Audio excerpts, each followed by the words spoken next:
യൂട്യൂബിന് വിട. സൂര്യയിലെ എല്ലാ പരമ്പരകളും സംരക്ഷണത്തിന് ശേഷം തികച്ചും സൗജന്യമായി സൺ നെക്സ്റ്റ് ആപ്പ് ഡൗൺലോഡ് ചെയ്യൂ. കണ്ടാസ്വദിക്കാം നിങ്ങളുടെ പ്രിയ പരമ്പരകൾ. ഏയ്, എന്നോട് ചോദിക്കാതെ ഇതിനെ ഗ്ലാസ് ഉടക്കുന്നേ? ഭിക്ഷ എടുക്കാൻ വയ്യാത്തതുകൊണ്ടാ മാഡം. എന്തെങ്കിലും ചെയ്ത് വയറ്റിപ്പഴപ്പ് നോക്കണ്ടേ?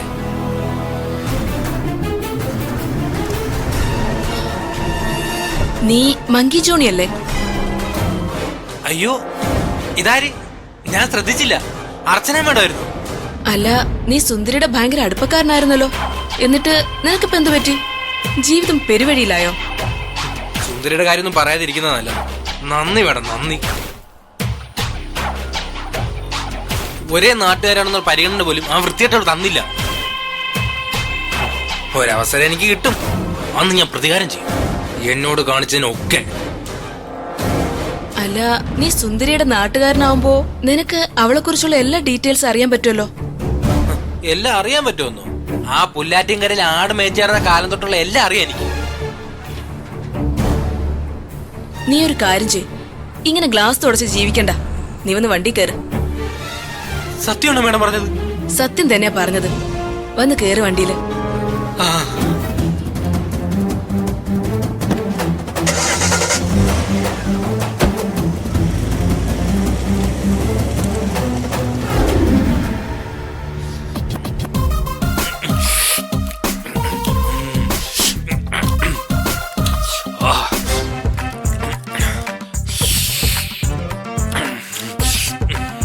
കൊള്ളാം കൊള്ളാം.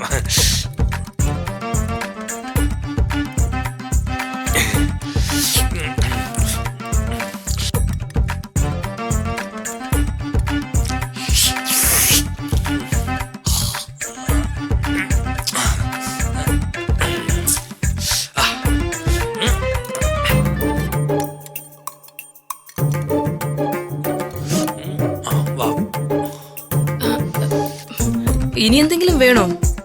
നമ്മൾ കഴിക്കാൻ വേണ്ടി വന്നതല്ലോ മാഡം. മാഡത്തിന് എന്തോ പറയണമെന്ന് പറഞ്ഞില്ലേ? അത് കഴിഞ്ഞിട്ട് നമുക്ക് കഴിക്കാം. പറയണം മാഡം, മാഡത്തിന് എന്താ അറിയേണ്ടത്? എന്റെ ഒരു സംശയമാണ്. നിന്റെ നാട്ടുകാരി സുന്ദരിക്ക് കാർത്തിക് സാറിനോട് ഒരു അടുപ്പമുണ്ടോന്നൊരു സംശയം. അല്ല, കാർത്തിക് സാറിനും അവളോട് ഒരു ചായ ഉണ്ടെന്നാ തോന്നുന്നത്. വേണ്ടാത്തൊരു ബന്ധം അവർക്കിടയിലുണ്ടോന്ന് നീ അന്വേഷിച്ചു കണ്ടുപിടിക്കണം. കാർത്തിക് സാറും സുന്ദരിയും തമ്മിലുള്ള ബന്ധം അറിയാതെയാണോ ഈ പൊട്ടി സംസാരിക്കുന്നത്? ഹലോ, എന്തായി ആലോചിക്കുന്നേ? അല്ല, സുന്ദരിയുടെയും കാർത്തിക് സാറിന്റെ മനസ്സിൽ അങ്ങനെ ഒരു ചിന്ത ഉണ്ടോ എന്ന് ആലോചിക്കായിരുന്നു. ആലോചിച്ചു പറയാനല്ല നിന്നോട് പറഞ്ഞത്, അന്വേഷിച്ചു പറയാനാ. അന്വേഷിക്കാം മാഡം, ഉറപ്പായിട്ടും അന്വേഷിക്കാം. ഞാൻ ആദ്യം പോയി കൈ എഴുതി വരട്ടെ, എന്നിട്ട് കഴിക്കണ്ടേ നമുക്ക്? ഞാൻ പറഞ്ഞല്ലേ സംസാരിച്ചിട്ട് കഴിക്കാന്ന്. ഒരു കാര്യം ചെയ്, തൽക്കാലം ഈ പണം വെച്ചു.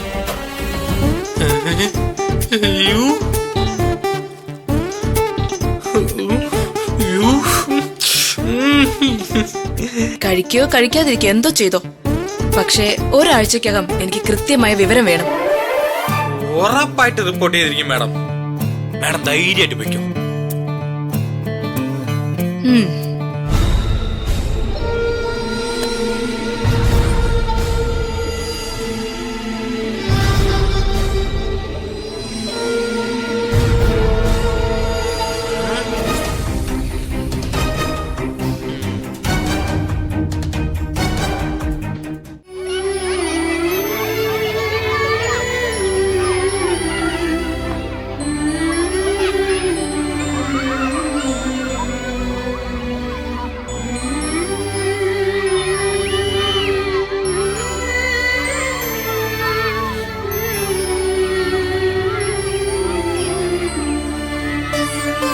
എന്താ സുന്ദരി ഇങ്ങനെ നോക്കുന്നേ? അമ്മയ്ക്ക് ഇവിടെ ആയിട്ട് എങ്ങനെ പൊരുത്തപ്പെട്ടു പോവാൻ കഴിയുന്നു? ഇവിടെ ഇപ്പൊ പൊരുത്തപ്പെടാൻ എന്താ സുന്ദരി പ്രശ്നം? സമ്പന്നതയുമായിട്ട് പൊരുത്തപ്പെടാനാ പാട്. കഷ്ടപ്പാടുകളോട് ചേർന്ന് പോവാൻ എളുപ്പോ? നല്ല അന്തരീക്ഷം, സമാധാനം, ടെൻഷനും ഇല്ല. എനിക്കൊരു കുറവും തോന്നിയിട്ടില്ല.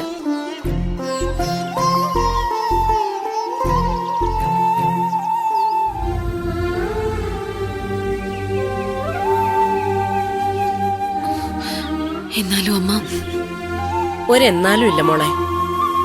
അവളെ എങ്ങനെയെങ്കിലും മാഡത്തിൽ നിന്ന് അടർത്തി മാറ്റണം.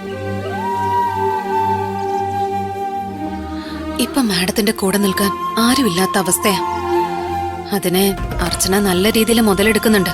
അതുകൊണ്ട് അമ്മ, ഞാനൊരു കാര്യം പറയട്ടെ. അമ്മ വീട്ടിലേക്ക് തിരിച്ചു പോണം.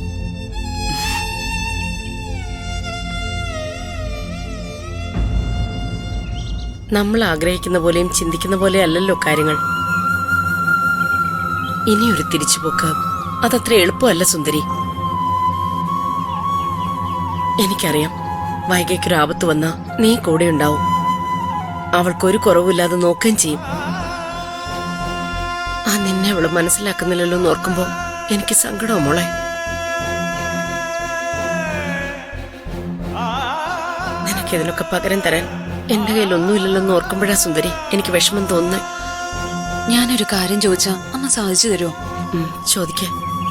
എങ്കിൽ അമ്മ ഇപ്പൊ എന്റെ കൂടെ വരണം. ഞാൻ കൊണ്ടാക്കാം വൈഗ മാഡത്തിന്റെ അരികിൽ അമ്മേ. അത് മാഡത്തിന് സന്തോഷാവേ ഉള്ളൂ. നിനക്ക് എന്ത് വേണോന്ന് ചോദിക്കുമ്പോഴും നീ ആവശ്യപ്പെടുന്നത് എന്റെ മോൾക്ക് വേണ്ടിയാ.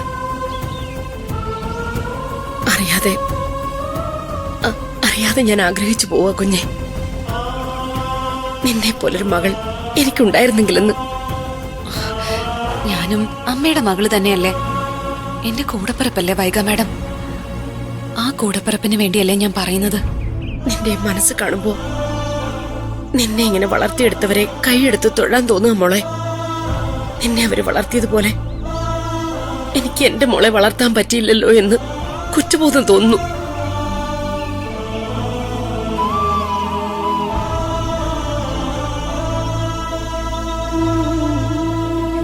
നിന്നെ നിന്റെ അമ്മ നൊന്തുപെറ്റ് വളർത്തിയതാ.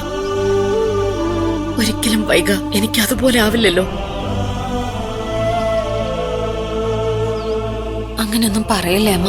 സ്വന്തം കുഞ്ഞിനെ വളർത്തുക എന്നത് ഏതൊരു അമ്മയുടെയും കടമയാ. പക്ഷേ അമ്മ ചെയ്തത് ഒരു പുണ്യമാ. ആരോരും ഇല്ലാത്തൊരു കുഞ്ഞിനെ സ്വന്തം മകളായി വളർത്തുക എന്ന് പറഞ്ഞ അതൊരു മഹാപുണ്യമല്ലേ. വൈഗ മാഡത്തിന് ഒരു കുഴപ്പമില്ല. ചില സാഹചര്യങ്ങളിൽ കൂടെ നിൽക്കുന്നവർ നടത്തുന്ന കുത്തിത്തിരിപ്പുകൾ അതിൽ പെട്ടുപോകുന്നതാണമ്മ. അതുകൊണ്ട് തന്നെയാ അമ്മ തിരിച്ചു പോണെന്ന് ഞാൻ പറയുന്നത്. തൽക്കാലം അതിനെക്കുറിച്ച് പറയേണ്ട സുന്ദരി. അത് നടക്കില്ല.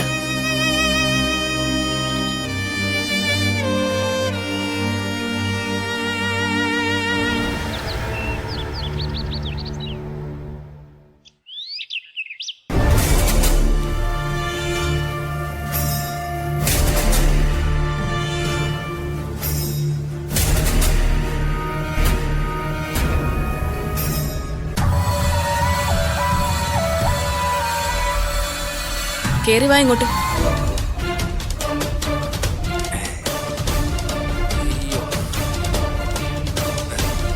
പറഞ്ഞതൊക്കെ ഓർമ്മയുണ്ടല്ലോ.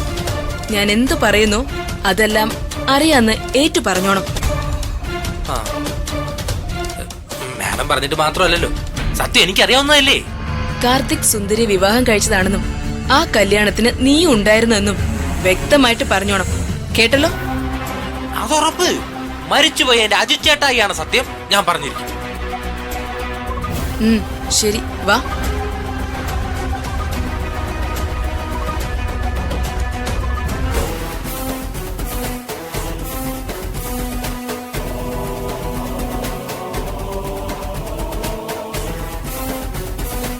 മാഡം,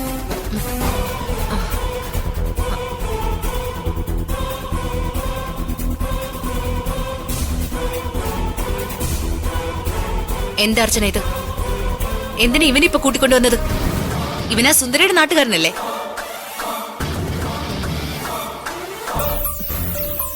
വീണ്ടും കമ്പനിയിൽ ജോലി ചോദിച്ചാണ് വന്നിരിക്കുന്നതെങ്കിൽ ആദ്യമേ ഞാൻ പറഞ്ഞേക്കാം, നടക്കില്ല.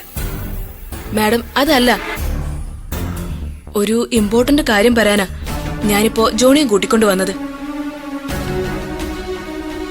ഡെലിവറി അടുത്തിരിക്കുന്ന ഈ സമയത്ത് മാഡത്തിനോട് ഇത് പറയുന്നത് ശരിയാണോന്ന് പോലും എനിക്കറിയില്ല.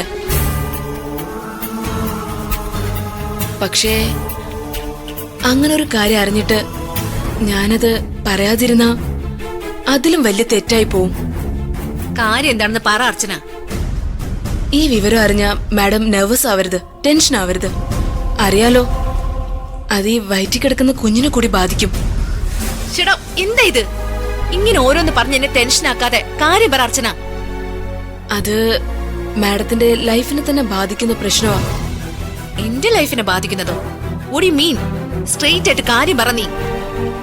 അതല്ല മാഡം, അത് പിന്നെ കാർത്തിക് സാറ് മാഡത്തിനെ വിവാഹം കഴിക്കുന്നതിന് മുമ്പ് ആ സുന്ദരിയെ വിവാഹം കഴിച്ചതാ.